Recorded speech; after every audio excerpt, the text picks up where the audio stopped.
Okay, next one, amendment of constitution. The term amendment denotes change, improvement and modification. Amendment means அரசியலமைப்பு சட்ட திருத்தம். amendmentனா சட்ட திருத்தம், திருத்தம் அப்படின்னு அர்த்தம். ஓகேவா? the term amendment denotes change, improvement or and modification. அதாவது மேம்படுத்துதல், modificationனா மாற்றுதல் அப்படின்னு அர்த்தம் அப்படின்னு சொல்றாங்க. அதாவது சிறு மாறுதல், மாற்றம் அப்படின்னு சொல்லி அர்த்தம். usually this term is associated with the one or more changes.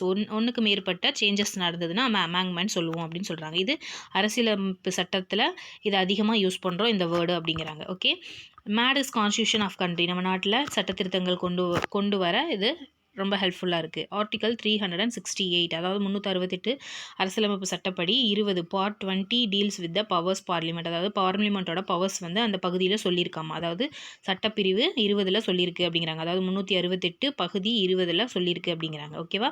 இந்திய கான்ஸ்டியூஷனோட பார்லிமெண்ட்டில் இருக்கக்கூடிய அதிகாரங்களை பற்றி. Okay, next one, procedure of amendment. அதாவது அரசியலமைப்பு சட்டத்திருத்தத்தோட இன்னும் பின்பற்றும் வழிமுறைகளை பற்றி பார்க்கலாம். an amendment this constitution may be instead only by in introduction of bill for a purpose, either house parliament, and when the bill of passed each home by majority of the total members of that house and by majority of not less than 2/3 of the members of the house. அதாவது என்ன சொல்ல வராங்கன்னா, நாடாளுமன்றத்தில் 2 அவைகள் இருக்குது, 2 houses இருக்குது அப்படின்னு சொல்ல வராங்க. அதில் பார்த்தீங்கன்னா ஒவ்வொரு அவையிலும் பார்த்தீங்கன்னா ஒட்டுமொத்த உறுப்பினர்களோட பெரும்பான்மையை காமிக்கணும் அப்படிங்கிறாங்க. சரியா? அப்போ தான் வந்து அவங்க அமெண்ட்மெண்ட் சட்ட திருத்தத்தை கொண்டு வர முடியும். அதாவது 3/2 அப்படின்னு சொல்கிறாங்க, 3/3 அப்படிங்கிறாங்க. அதாவது 3/2 பங்கு வந்து மெஜாரிட்டி இருக்கணும். அப்போ தான் வந்து சட்ட திருத்தத்தை என்ன பண்ண முடியும், அமல்படுத்த முடியும் அப்படிங்கிறாங்க. அதாவது நிறையா பேரோட மெஜாரிட்டி இருந்தால் தான் ஒரு சட்ட திருத்தத்தையே கொண்டு வர முடியும் இல்லையா? நிறைய பேருக்கு பிடிக்காததை நம்ம என்ன பண்ண முடியாது, கொண்டு வர முடியாது அப்படின்னு சொல்கிறாங்க. அந்த மாதிரி மெஜாரிட்டி அதிகமாக இருந்ததுன்னா குடியரசுத் தலைவரோட அனுமதியோட பெர்மிஷனோட அந்த என்ன பண்ணலாம், சட்ட மசோதாவை திருத்தம் செய்யலாம் அப்படின்னு சொல்கிறாங்க. ஓகேவா? நாடாளுமன்றத்தில் பார்த்தீங்கன்னா சட்ட திருத்தங்கள் நிறைய நடைபெறும், அதாவது கொண்டு வர முடியும். அதாவது குடியரசுத் தலைவரால் நிறையா பார்லிமெண்ட்டோட மெஜாரிட்டி 3/2 பங்காவது என்ன இருக்கணும், அதை அக்செப்ட் பண்ணிக்கிற மாதிரி இருந்தால் அதை மெஜாரிட்டியை கொண்டு வரலாம் அப்படின்னு சொல்கிறாங்க. This is a procedure of amendment. Okay, next types of amendment. அதாவது அமெண்ட்மெண்ட்டோட டைப்ஸ் வகைகள் பார்க்கலாம். ஓகேவா? ஆர்டிகல்ஸ் 368 சட்டப்பிரிவு 368 பார்த்தீங்கன்னா ப்ரொவைட் த 3 ways, 3 அமெண்ட்மெண்ட் இருக்குது, 3 வழிகள் இருக்குங்கிறாங்க. That is by a special majority of a parliament. இதுதான் ரொம்ப சிறப்பு வாய்ந்தது அப்படின்னு சொல்கிறாங்க. And also through the ratification of a half of the state of the simple majority, but some other articles provides for the amendment of certain provision of the constitution by simple majority of parliament. That is a majority of the members of each house present voting, similar to the ordinary legislative process. Legislative na சட்டசபை. Okay, notably this amendment are not deemed to the amendment of the constitution for the purpose articles 368. Therefore the constitution can be amendment in three ways. அதாவது அரசியலமைப்பு சட்டம் 368 படி 3 வகையில் என்ன பண்ணலாம்னா சட்ட திருத்தங்களை வகுக்கலாம் அப்படிங்கிறாங்க. அதாவது நாடாளுமன்றத்தில் பார்த்தீங்கன்னா, பார்லிமெண்ட்டில் பார்த்தீங்கன்னா சிறப்பு இறுதி பெரும்பான்மை இருக்குது, மொத்த மாநில பெரும்பான்மை இருக்குது. அதாவது மாநிலத்தில் பெரும்பான்மை மற்றும் மொத்த மாநிலங்களில் பாதிக்கும் மேற்பட்ட மாநிலங்களின் எளிய இறுதி பெரும்பான்மை. அதாவது மாநிலங்களில் பெரும்பான்மை எடுப்பாங்க, அதே மாதிரி அவங்கள இறுதி பெரும்பான்மை அப்படிம்பாங்க. அதாவது ஃபஸ்ட்டு வந்து ஓட் வாங்குவாங்க. அதாவது என்ன சொல்லுவாங்கன்னா, இந்த சட்டத்திருத்தம் கொண்டு வரலாமா அப்படின்னு கேட்கும்போது அவங்களோட ஒப்பீனியன் வந்து பெரும்பான்மையும் காமிக்கணும். அதாவது நிறைய பேர் வந்து அதை அக்செப்ட் பண்ணிக்கிற மாதிரி காமிச்சா அதை கொண்டு வர முடியும் அப்படின்னு சொல்கிறாங்க. அதாவது முதல் ஸ்டேட் லெவல், டிஸ்ட்ரிக்ட் லெவல் எல்லாம் என்ன பண்ணுவாங்க, அவங்க கேட்டகரிஸ் என்னென்னலாம் வருது, அக்செப்டபிள் ஆகுதா, நான் அக்செப்டபிளாக இருக்குதா அப்படின்னு பார்த்து அதுக்கப்புறம் தான் அமெண்ட்மெண்ட்டை நம்ம என்ன பண்ணலாம், டன் பண்ணலாம். அதாவது முடிவெடுத்து அதை மசோதாவுக்கு கொண்டு வந்து முடிவெடுக்கலாம், திருத்தங்கள் ஏற்படுத்தலாம் அப்படின்னு சொல்கிறாங்க. அமெண்ட்மெண்ட்டை கொண்டு வரலாங்கிறாங்க. அதே மாதிரி ஃபஸ்ட்டு 3 டைம்ஸ் வந்து நம்ம என்ன பண்ணுவாங்கன்னு பார்த்தீங்கன்னா ஓட்டிங் பண்ணுவாங்க. அதாவது 3 தடவை அந்த முடிவுகளை வர வைப்பாங்களாம் மக்கள்கிட்ட இருந்து. சரியா?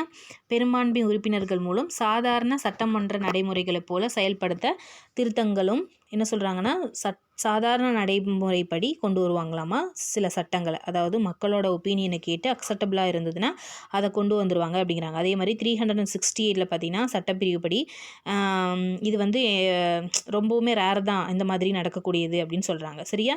இது 3 வழிகளால் என்ன சொல்கிறது திருத்த முடியும். அமெண்ட்மெண்ட் எப்படி கொண்டு வராங்கன்னா, amendment by simple majority of the parliament. நாடாளுமன்றத்தில் சாதாரண இறுதி பெரும்பான்மை. நாடாளுமன்றத்திலேயே இருக்கிற உறுப்பினர்களை வச்சு சாதாரண முறைப்படி தேர்ந்தெடுத்துக்குவாங்களாம். This is one kind of type. Second one amendment by special majority, அதாவது சிறப்பு இறுதி பெரும்பான்மை மூலம். அதாவது ஃபஸ்ட்டு வந்து சிம்பிளாக நடத்தி முடிச்சிருவாங்க. அதே மாதிரி ஸ்பெஷலான பார்லிமெண்ட்டில் ஸ்பெஷலாக நடத்துவாங்க அப்படின்னு சொல்கிறாங்க. அதே மாதிரி தேர்டில் வந்து பார்த்தீங்கன்னா amendment by special majority of the parliament அந்த ratification of the half stage legislature. நாடாளுமன்றத்தில் சிறப்பு இறுதி பெரும்பான்மையுடன் பாதிக்கும் மேற்பட்ட மாநில சட்டமன்றத்தின் ஒப்புதல். அதாவது நாடாளுமன்றத்தில் ஸ்பெஷலாக எடுத்த ஓட்டோட மற்ற மாநிலத்திலையும் ஏற்பட்ட ஓட்டோட ஒப்புதல் வச்சு 2 பக்கமும் பார்த்து கம்பேர் பண்ணி என்ன பண்ணுவாங்களாம் சட்டசபையில் முடிவெடுப்பாங்க அப்படின்னு சொல்கிறாங்க. இந்த மூணு வகையான சட்ட திருத்தங்களை கொண்டு வருவாங்களாம். ஓகேவா?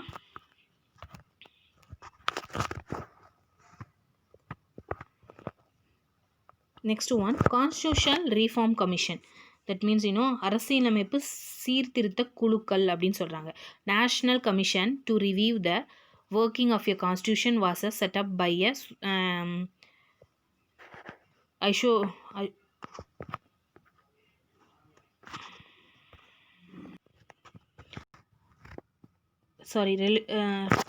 resolution of the Government of India in 2000, headed by a M.N.V. Venkatachalai in April 2007. A 3-member commission headed by the former Chief Justice of India M.M.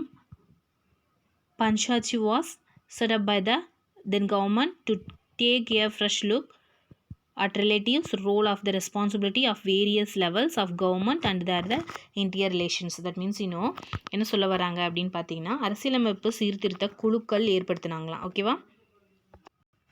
அந்த குழுவில் பார்த்தீங்கன்னா 2000 ஆண்டில் பார்த்தீங்கன்னா ஒரு தீர்மானம், அதாவது M.N. வெங்கடாச்சலியா அப்படிங்கிற தலைமையில் வந்து ஒரு அரசியலமைப்பு சட்டம் வந்து கொண்டு வந்தாங்க. தேசிய அமைப்பில் கொண்டு வந்தாங்களாம். ஓகேவா? அதில் பார்த்தீங்கன்னா அரசியலமைப்பில் பல்வேறு நிலைகள் இருந்துச்சு அப்படிங்கிறாங்க. அதில் பார்த்தீங்கன்னா பங்களிப்பாக யாரெல்லாம் இருந்தாங்கன்னு பார்த்தீங்கன்னா 2007 ஏப்ரலில் 3 உறுப்பினர்கள் கொண்ட ஒரு குழு கொண்டு வந்தாங்களாம். ஓகேவா? யாருன்னு பார்த்தீங்கன்னா எம்எம் பூஞ்சி அப்படிங்கிற ஒருத்தரும் அவரோட தலைமையில் ஒரு ஆணையம் அமைச்சாங்க அப்படிங்கிறாங்க. ஓகேவா? ஃபஸ்ட்டு வந்து கொண்டு வந்தது பார்த்தீங்கன்னா 2007 M.N. வெங்கடாச்சலியா. அதுக்கப்புறமா கொண்டு வந்தவர் யாருன்னு பார்த்தி 2000 M.N. வெங்கடாச்சலியா கொண்டு வந்தார். இன் ஏப்ரல் 2007 3 members கமிஷன் மறுபடியும் கொண்டு வந்தாங்களாம். M.M. பூஞ்சி அப்படிங்கிற ஒரு தலைமையில் கொண்டு வந்திருக்காங்க. அதில் பார்த்தீங்கன்னா